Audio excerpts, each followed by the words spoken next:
Hi, I'm Drew. And I'm Sam. And welcome to Drewling Samantics.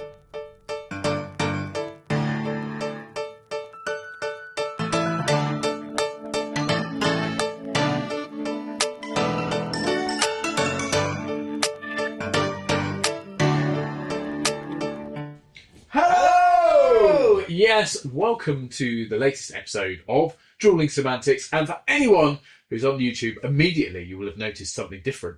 Well, not different, something we've done before, but haven't done for a while. I'm already rabbiting. You're rabbiting out there. It's really not a great intro when I end up sort of going off into it. We're in person. We're here. We are next to one another. Here we are. We're in live. We're in Sam's flat. Yeah. Live, coming to you, in person with beers in hand. Beers as well. No coffee. Cheers, everyone. Beers. Cheers. Cheers, Beers. Good. Lovely to see everyone. Well, to see you and to have everyone with us. Yeah. Also, should we get into it? Should we mention the fact that, Well, what we always try and do on Drewling Samantics is we are a podcast. We set out to be a podcast, which is primarily an audio format. So we don't want to ever alienate our audio audience and vice versa, our video. We always want to try and include everyone in the same way. We don't want to do things that are so specific to one or other of the formats that everyone else loses out in the other side, if that makes sense. But today, anyone on YouTube is getting an extra treat. Yeah. So if you're not on YouTube, what Sam is saying is now just stop listening, get on YouTube and watch. Don't stop. Don't stop. But listen, and then when you've got to the end of it, maybe pop onto YouTube as well, and then you'll see what we're talking about. But why is it different, Drew, in particular this time? Well, we have someone with us who has been with us before, who is a little bit of a technical wizard, who is sitting behind his cameras. Yes, cameras. Spoiled for choice. We got two angles going on here. I can go that. That's really going to mess with your edit, isn't it?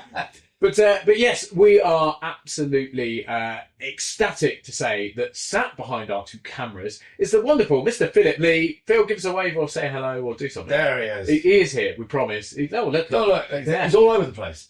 Phil, you will all know, is a photography and videography genius. Came on the podcast many years ago.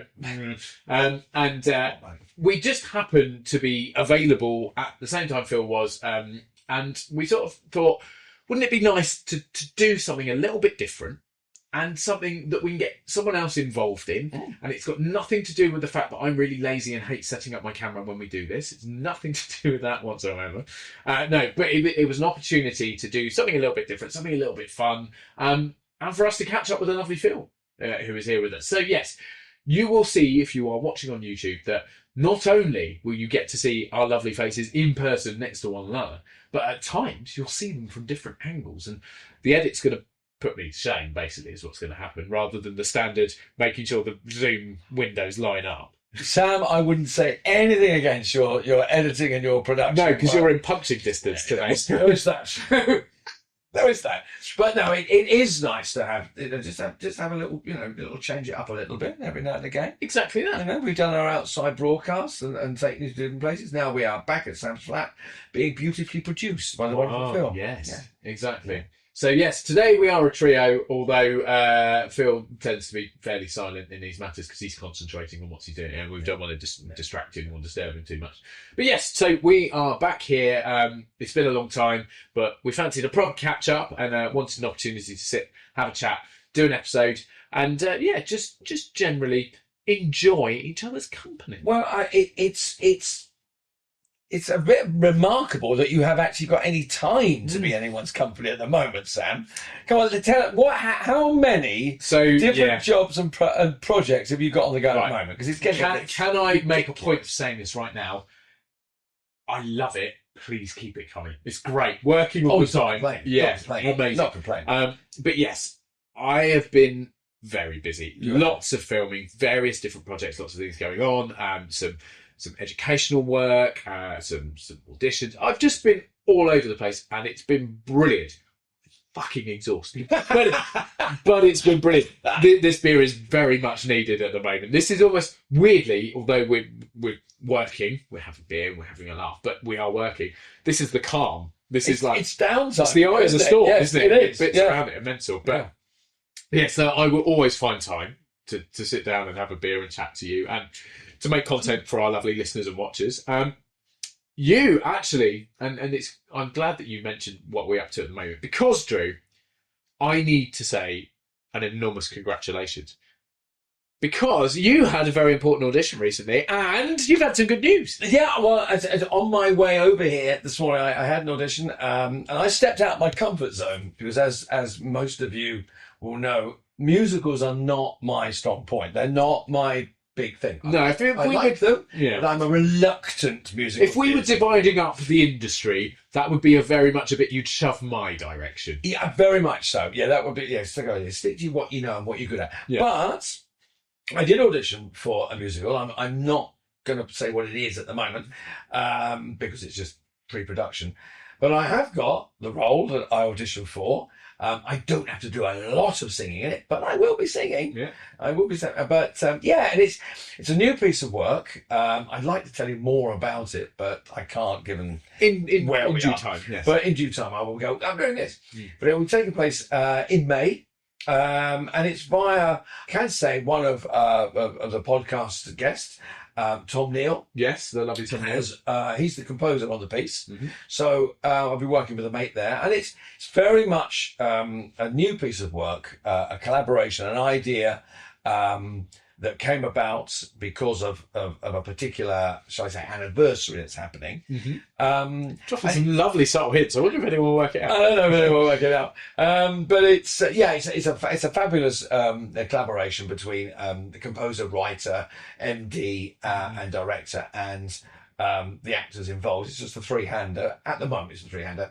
It will be performing for just 2 performances as a tryout, and then go back to the drawing board, as it were, and have any rewrites and any more music that needs to be added or whatever.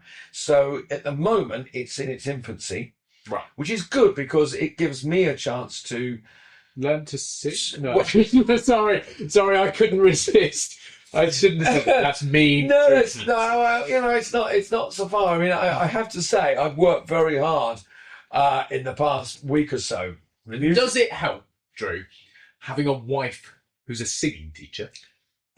Yes, it does help to have someone who is one of the country's top musical coaches, who is a singer, and has taught singing, and has probably dragged me kicking and screaming through the preparation for the audition. But yeah, it did help. Yeah. I can't lie. I wonder if that was a slight edge you might have had. Yeah. I was also my standard that we were saying that she is also going to be in this, but we auditioned completely separately.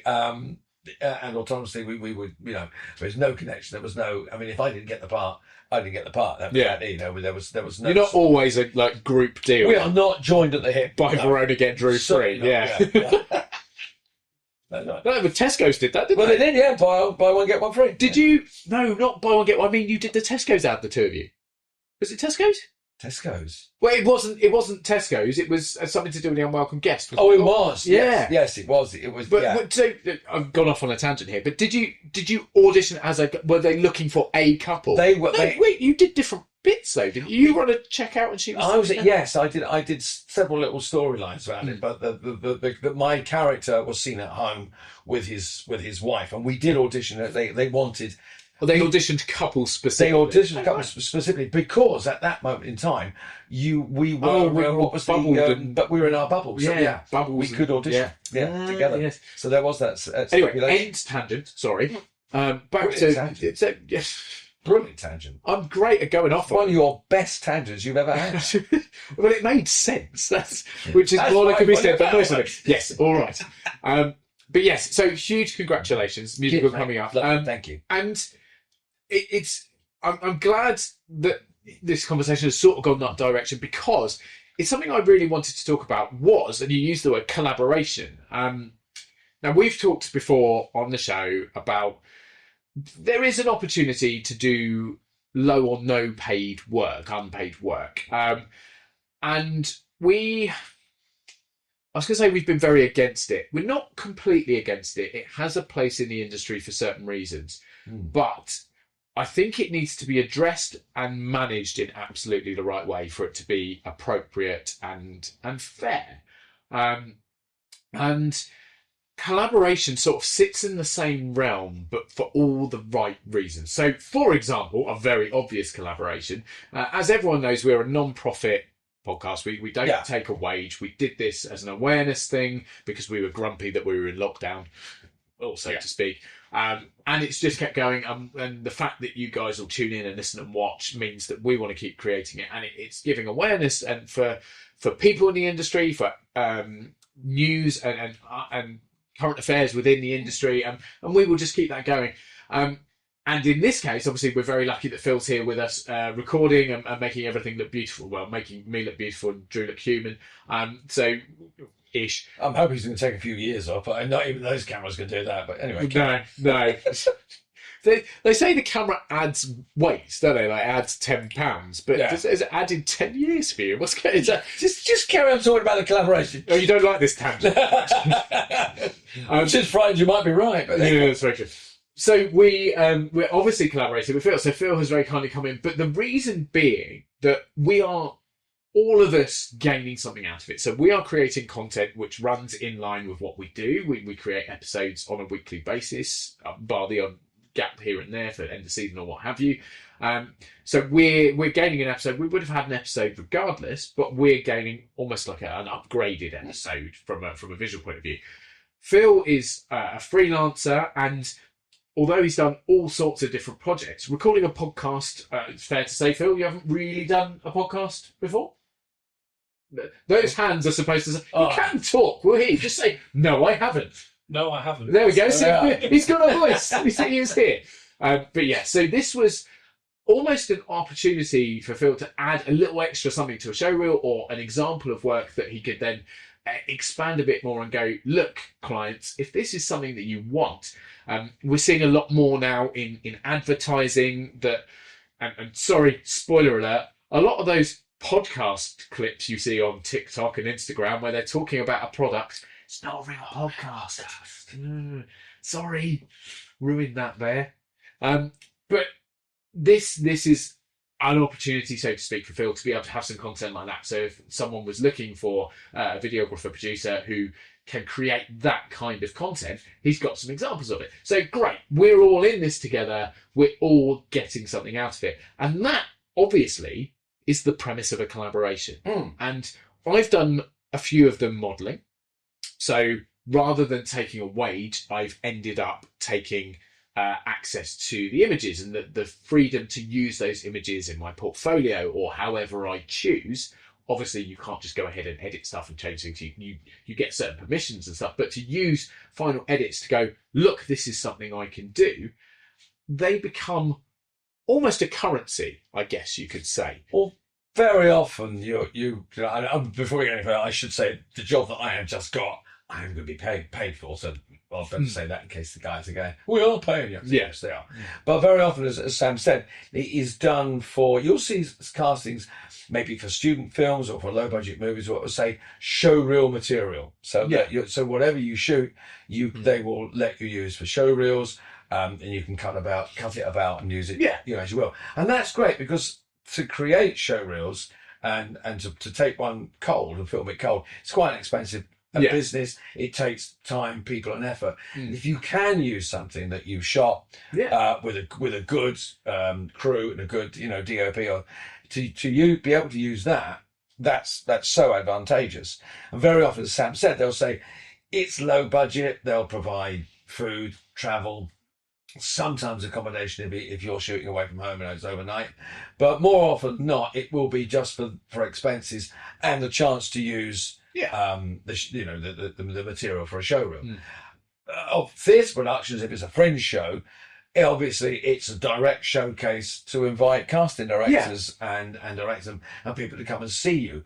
So they're all useful, and I suppose the next thing is how to decide whether it is worthwhile doing. It's a massive question. Of course, it's a big kettle of fish for some people. And I think it's the way it's addressed because, and we're going to end up getting onto I was going to say a taboo subject. I'm not sure it's taboo, but I think the word probably strikes fear into creatives worldwide. Do you know which word I'm going to use? Profit share? No, because profit share, there's a chance of money. Oh, go on. It begins with an E, Drew. Go on. Ready? After three. 1, 2, 3.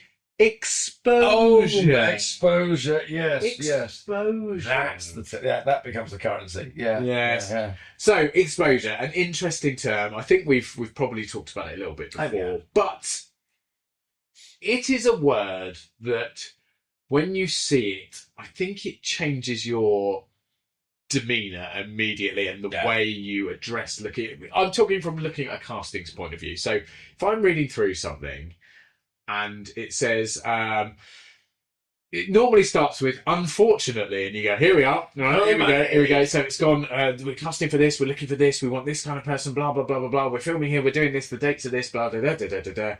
And then it'll say, unfortunately, due to budget constraints, or unfortunately, as we are students, or unfortunately, this is a low paid, or whatever. Micro budget. A micro budget. We are unable to pay actors. However, it'll be great exposure. Fuck off. Right, that's the immediate reaction. It's just nothing that anyone can promise. If they say to me, "Oh, we are paying expenses," that's kind of guaranteed. You think, "Oh, I'll do it. I'll take the risk." But as soon as someone offers exposure, well, where can you promise? Can you, if it's a fringe show, a theatre, blah blah blah, you've got to go. Well, you've got to sell the tickets. You can't promise anything. No. You've got to hope that their marketing, which is probably where all the money is going, not paying the actors and performers, which is great, because if they get the people there and it sells well, fantastic.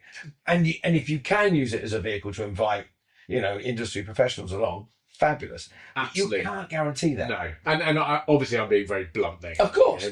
But I think the problem is that it should be down to you, the actor, or the model, or the dancer, or the singer, or whatever, to decide what exposure it is going to be good for you.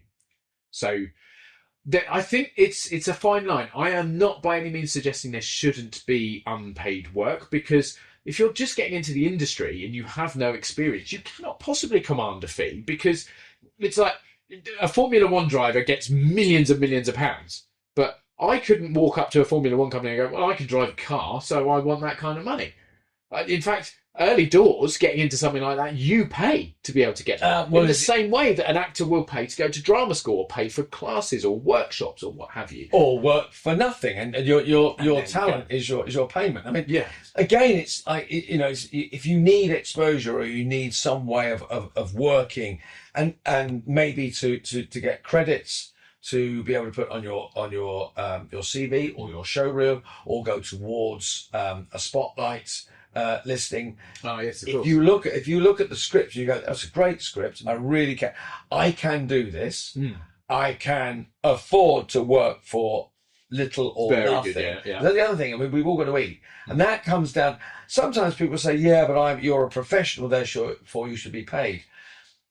I'm going to be slightly contentious here and say there's a level at which, if you come out of drama school, you have, like you say, you've got very little credits. Can we afford to pay that person? Can we take the risk on that person? Maybe we need to do something. Maybe they would be, would work in a fringe show or something that it's a tryout for them. Sometimes people don't know where they are in the business. They don't know their skills. They don't know their strengths, and they it's a great opportunity to fall on your ass, maybe. And there's nothing wrong with falling on your ass. No. The only thing about that then is, if everybody in a fringe production or a profit share falls on their ass, there ain't no money. But then as an actor, you look at things, and I've made mistakes. I've looked at scripts, I've looked at setups, I've looked at directors and venues and gone, this looks really great, and everything looks really nice. It's like it's all going to fall into place. And sometimes it doesn't. And I've done shows that have been not flops, but they haven't got the exposure because the marketing has been wrong. We haven't made any money out of it because the marketing has been wrong. Sometimes you got a shit director, the play just doesn't come up to scratch, and you get to day 4 of a 2-week rehearsal period and think, how the hell can I get out of this? You don't. I mean, at the end of the day, most people don't leave. Most people will see it through. And I think then that is a lesson to be learned as well. Yeah. If you do something badly but you stick at it, and you learn a degree of professionalism and a degree of commitment to the cause. It thickens your skin a little bit. I want to go back to something you mentioned a minute ago, just as part of your explanation there.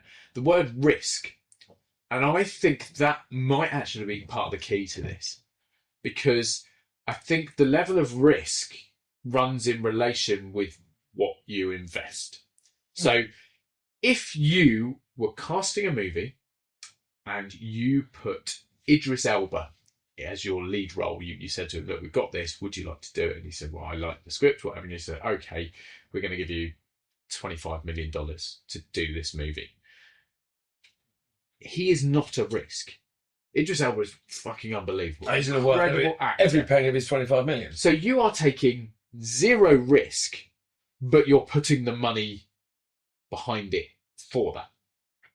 If you take Billy, who's done his first year at drama school, and you're doing a student movie and you've got no budget, and you go, do you know what? We're going to give Billy a chance. We're going to take the risk on him that he can play this role. He's not a professional yet. He's not got credits, or might not have credits. He hasn't got a profile. He hasn't got a massive CV to back him up. But we're not paying for him to do this because he's agreed to do this as experience, as a credit. So the risk then comes in that, but you are not putting money behind, like, you're not paying for something that isn't certain. But he's also Billy's taking a risk as well, because if the company aren't well known and if they're not paying any money, then they probably aren't well known or are building up their reputation. Yeah. He's taking a risk also, because he could be involved in something, taking the actor side in that. He could also be involved. Exactly. So I think that comes into play here. I absolutely agree with you. Yeah. It's totally right. So, and the reason we sort of wanted to talk about this is because I think a lot of it comes down to the way it's approached. And I mean so here's a scenario for you. You, on one of your casting platforms, one of the ones you use to get work, receive a message. And it says, hello, Drew. We've seen your show reel. We really like it. Gone through your CV. Great. We think you'd be brilliant in this role. Blah, blah, blah. We're creating this piece. Now, we have to be upfront, and we must say to you, it is low budget. We don't at this time have, and this is quite common actually. Now, I found it more common now. We don't at this time have budget to pay actors, but we have done a Kickstarter or some other financing campaign, or we're hoping for investment from this. If that does happen, then we will obviously look to pay actors, but we cannot guarantee this at that time. Fair enough. Mm-hmm. So that's the situation, but we really think you'd be great for this role. We'd like you to audition. How are you feeling about that message? Right. So if I don't recognise them, I don't know anything about them, before I would be like, okay, they've seen me, they've seen some work. They must know something about me. First thing is, I'm going to want to know something about them. Yeah. So I'll go back and I will Google them. I'll try, or whatever. I'll go, if it's on one of the casting platforms, I'll go to the platform and find out as much information as I can via the casting platform. Yeah. But I'll find out about them. And then what I would probably go, if it's saying unfortunately at this time, I'll go, okay, well, can I do it? Is it a long commitment? Could I afford it? Yeah. And I'll go, yeah, it's 2 days filming. I'm not doing anything that weekend. Fine. The next thing I would probably do is, before I even turn them down, so I won't make my mind, I'll say, right, before anything, is there a script I can read? Yeah. I would ask for that. If they went, oh, well, I go, forget it. Yeah. Not interested. If I can't read what it is I'm about to do, even if I don't think, I'm like, oh, I'm not going to make any money out of this. I'm going to give up my Saturday and Sunday. I'm probably going to have to drive 30, 40 miles. They're probably not going to pay my petrol. I'll get some sandwiches and a cup of coffee and blah. But if it's a little interesting script, you think, okay, then my head goes, I might be able to use it on my show reel. That might be my payoff. Yeah. Then I'll go, yeah, okay, it sounds, I get sent the script and they say, well, read this, Renee. Lovely. I go, actually, I would like to audition.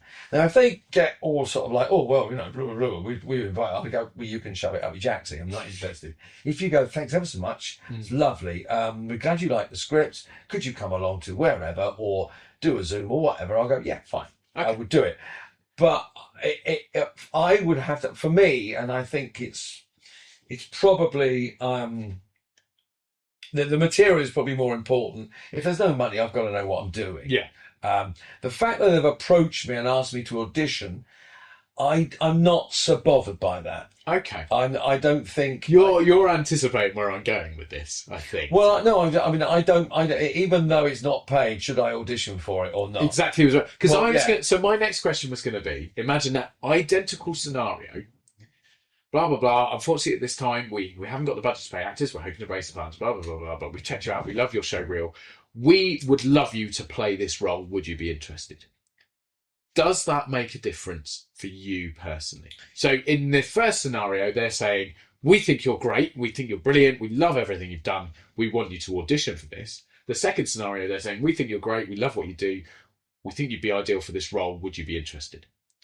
I would trust the people who want me to audition more than the people who have offered me the role. Yes. Okay. Yes, I would rather, because that goes, oh yeah, we think you're great. How do you know that? How do I know what you've got sitting there as a script? How do I know I'll be good for that? So I want to meet you. I want to discuss it. I mean, it may not be an audition per se, but I've no way I would commit to that. I would go, yeah, no. Flattering. Okay. I would want, but if they offer me an audition, I'm not affronted by an audition. It's just like an interview for any other, for anything else. And that's the way we get our work. But I'm not, just because there's no money or because blah, I would trust the people who want to audition me more than I would trust the people who offer me the work. Because if you're offering me the work, and you're, I mean, it's flattering to be impressed by my show reel or whatever you want, but do you have the experience to know that I could do what's on your desk? What's sitting there as your script? Okay, so I mean, obviously there's lots of scope to it. It's so broad, and these very, of course. So the way I was sort of looking at that is, I think it depends on the approach, and like I was saying, I think all of this depends on how you address things. Oh, absolutely. Like but in that scenario, the way I was sort of seeing it was, I'm not saying that they're going, you'd be perfect for this, we're just offering you the role, but I'd be more. I was going to say impressed. Impressed isn't the right. I'd be more keen, I think, to interact with people who are going, we've got this role. From what we've seen of you, you'd nail it. Rather than people going, we've got this role. You're one of a few people we've contacted that we want. And that to me, and maybe this is a quite sort of judgmental, but it could come across as, we're looking for the first person that will agree to do this for free. Yeah. That's an element that does spring to mind. And obviously this is such a wide situation. There could be all sorts of different elements to it. But I think there's got to be give from both sides. Like, so, and I think going back to the exposure and stuff, I think there's too much, and it's not that common, but I think it is still quite prevalent. This whole, we're doing you a favour by giving you an opportunity to be in our thing, even though we're not paying you, even though it's going to make you out of pocket. Yeah, you might get some footage at the end of it, but it's almost like done. You're an actor, you enjoy what you're doing, so you should be honoured to. That's why that second scenario, we think you'd be perfect for this role, will you do it? That's why the second one makes me go, oh, okay, I'm not buying into that. Okay, interesting. And this is the interesting thing. It's two people in the same industry doing very similar jobs, but one little element, and you can look at them very differently. And this is why we do this show. This is why we're here. Other than talking to incredible creatives who give us an insight into their world, how one little thing can be interpreted in multiple ways and can mean all sorts of different things. Totally. So, and the thing is, I think, sadly, we know, and this is a genuine fact, and won't name names, and I can't even sort of like bring it down into certain areas or what have you, but there are universities and places that train photographers, directors, people who are going into the creative industry, who will tell them do not pay actors. Oh, that is. When you are a student. If you're a student, just tell them you're a student, you've got no budget. That's fucking disgusting. If you were training to be a scientist or a doctor or whatever, when you're at university, you get a loan or you fund it yourself or whatever, but you buy textbooks. Those are part of your learning. That is an expense. If you are doing a degree in sports and you're a footballer, you buy your football boots. That's an expense for you learning your craft, learning your trade. We are the expense for filmmakers. One of the expense. Yes, you might have to buy cameras, but let's face it, universities, you tend to be able to rent stuff for free as part of the situation. But don't encourage them to try and cut corners and budget. Yes, budgeting is important, but we, and I don't mean this egotistically, but we are going to help things look good. We are going to help your product come out there. Well, if you've got character A talking to character B, if you haven't got two people playing those two characters, you're pretty screwed. Well, that is very true. Yes. If you ain't got no one standing in front of the camera, you can have the best camera op in the world. I feel. But if they've got nothing to shoot.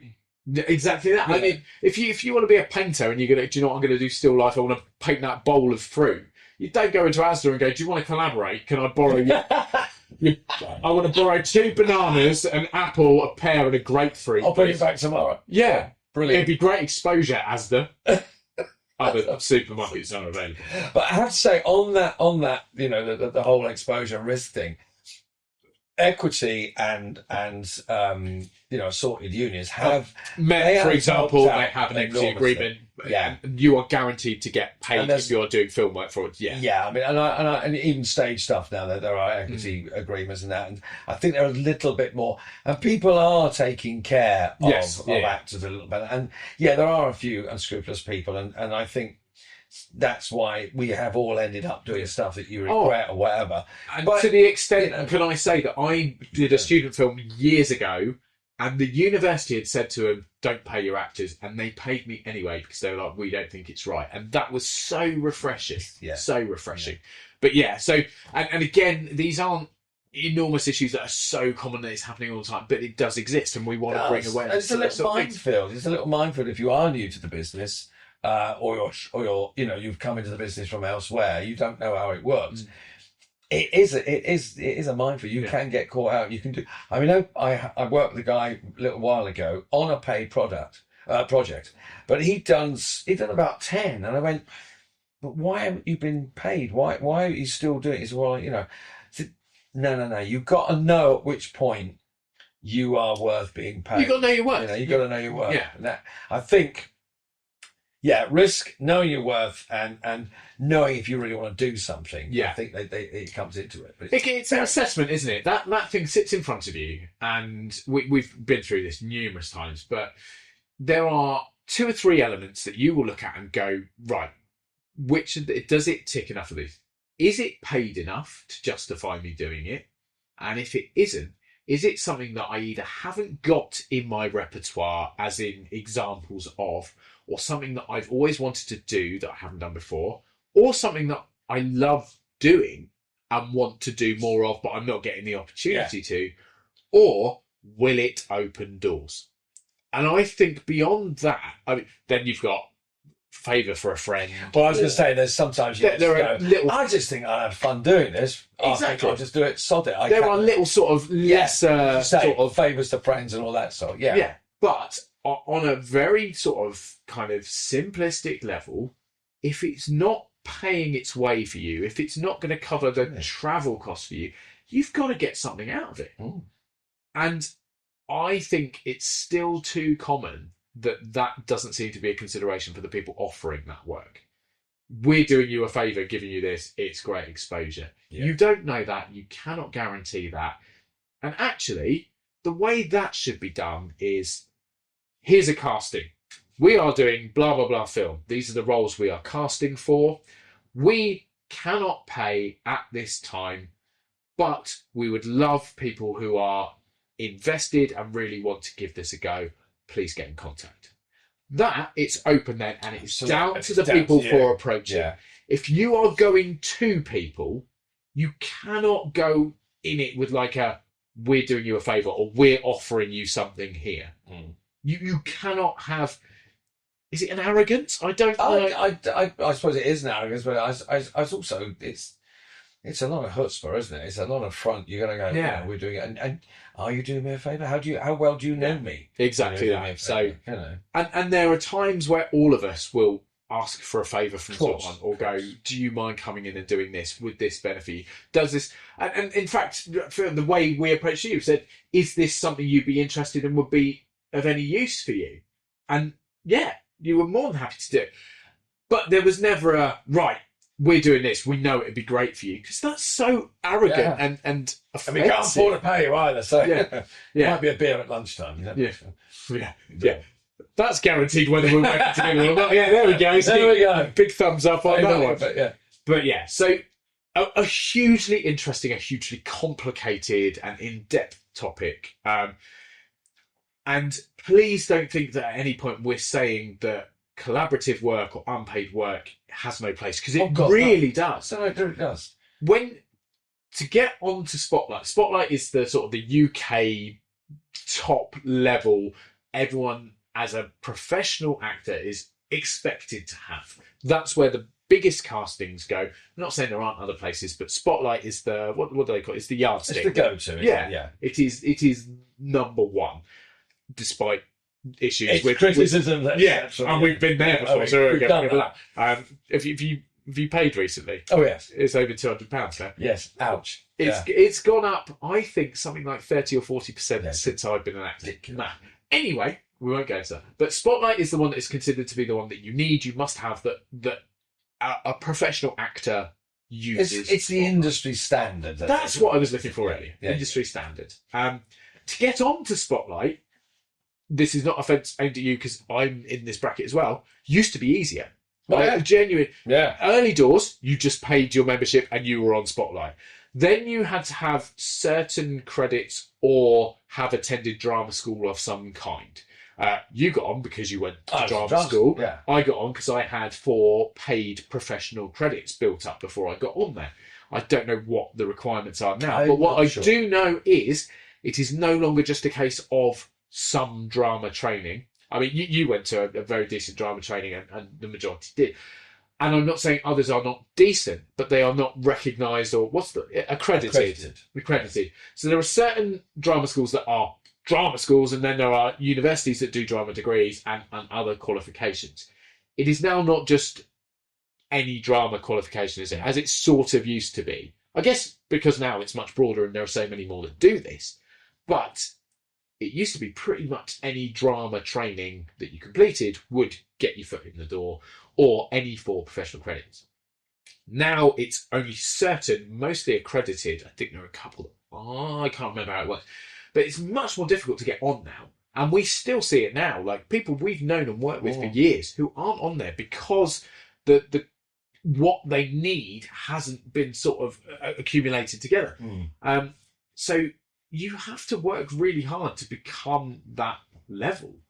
So at what point do you kind of go, well, yeah, the exposure is going to do it. You need those credits and you need that stuff to get there. But it doesn't mean that you can guarantee that with this. Well, that's when you pick and choose your work. I mean, this is again we've chatted about Spotlight before. I mean, I'm really not, and I've been hauled over the coals by people on various websites about social media sites where I've said I don't mind that there's a yardstick. I don't mind that it's difficult for people to get on there. I agree. Have to prove. I mean, when I joined Equity years ago, you had to have 30 weeks of paid professional work to get your full equity card. And you couldn't work without one of those days. No, you couldn't get any work whatsoever. So you will hear us reference that because actually it was prior to me being fully professional.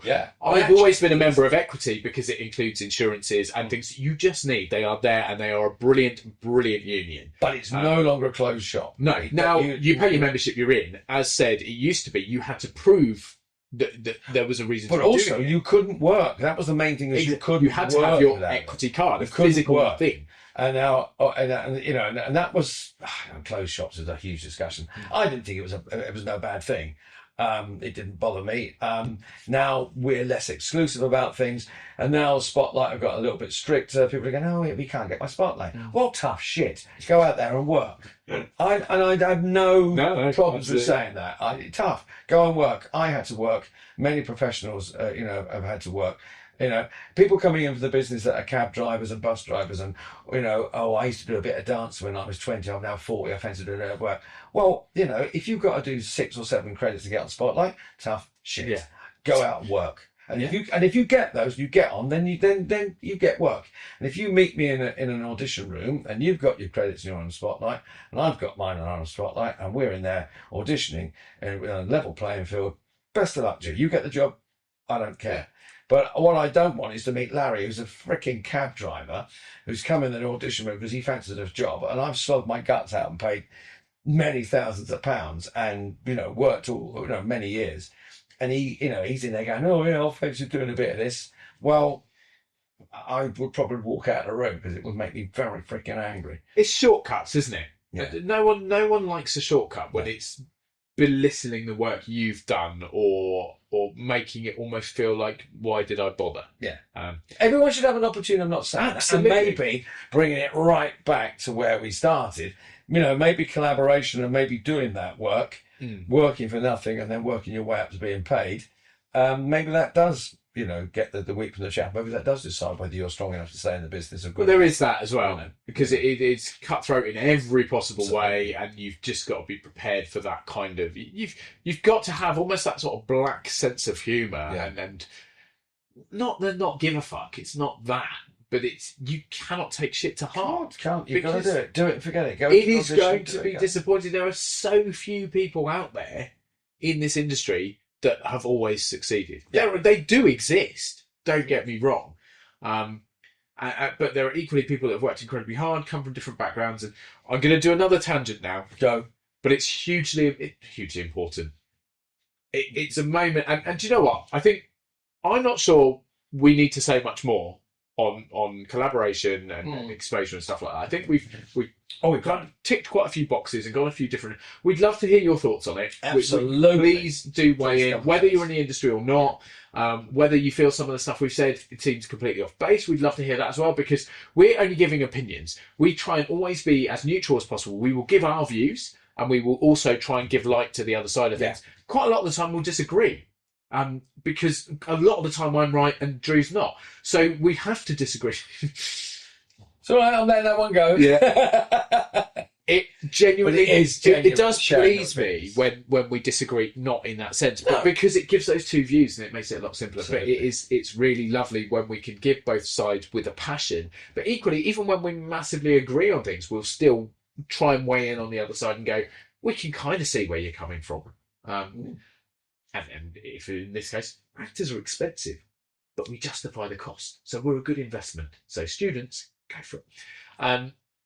But I think now's a great place to leave that as an argument or as a subject matter. That's a good idea. Weigh in. We'll always respond. We'll always try and reference things that come in and say. But what I want to leave today with, and in fact, I'll do this right at the end. I'll come back to it in a second. Because first of all, I want to reference next week. Because we are, of course, back next week. Unfortunately, it's not going to be as exciting as multiple camera angles and Phil sat behind poking his hand in front of the camera at the odd point. I mean, he could, but he is quite busy, so it's fine. We'll let him off. We'll bring him in as like a special treat every now and again. But we have a guest next week. You do. And a brilliant guest, not that any of our guests are ever not brilliant, but someone who does a job in our industry that is enormously important, is incredibly skilled, and something we haven't talked about before. Really, very, very not unrecognised, but underappreciated, unnoticed almost. And probably the strength of the job is that it's unnoticed. Yes, yeah. But anyway, another faceless talent. Yeah, faceless talent. Yes. But yes, so that's next week. Make sure you join us for that. It'll be brilliant. But what I want to leave you with is, in this industry, there are people who start from certain areas and people who have only ever done it. I have had a lot of different jobs prior to going, do you know what? This is what I want to be doing. You wanted to be an actor from yay high, like 15 months ago. I'm still there. But that's all you've done. Yes, you've done little bits and bits. But you are an actor through and through. It is what you trained to do. It's what you started doing. It's what you're still doing now, 40, 50 years later on.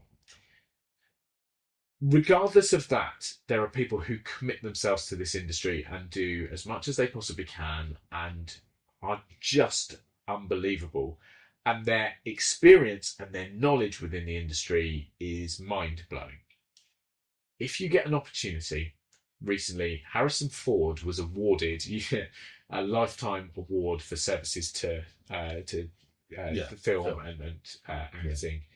His acceptance speech, is it an acceptance speech? His speech, his thank you, or whatever you want to call it, is one of those most powerful, emotional, touching, brilliant things I've watched for a long, long time. It brought me to tears, genuinely. Just go and watch it, please, because if there's anything that sums up the passion for what you do, it's the words he used there. And it's odd to end Drewling Samantics on that sort of note. We don't often do sort of like a kind of, it's not a down. It's not a down. It's a big high, actually. I think it is. But rather than us going out with the silly or whatever, I would like to say, go and watch it. And if we could all feel like that at the end of a career, that grateful, that passionate, and that excited and thrilled and honoured to have done that through a career, we'd all live happily ever after. Very much so. Yeah. So, thank you all for joining us. It's been an absolute pleasure, Drew. It's wonderful to have you back. Cheers, mate. Cheers. Great. Cheers, Phil. Thank you very much. Cheers, Phil. And we'll see everyone next week. Take care. Take care, everyone. Cheers. Bye-bye.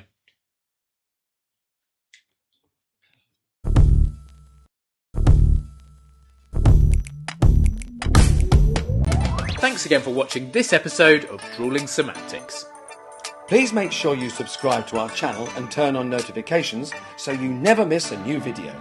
Don't forget, we're also available as audio only. Just search Drewling Samantics in any good podcast app. And please support us on social media. All our links and handles are on screen now.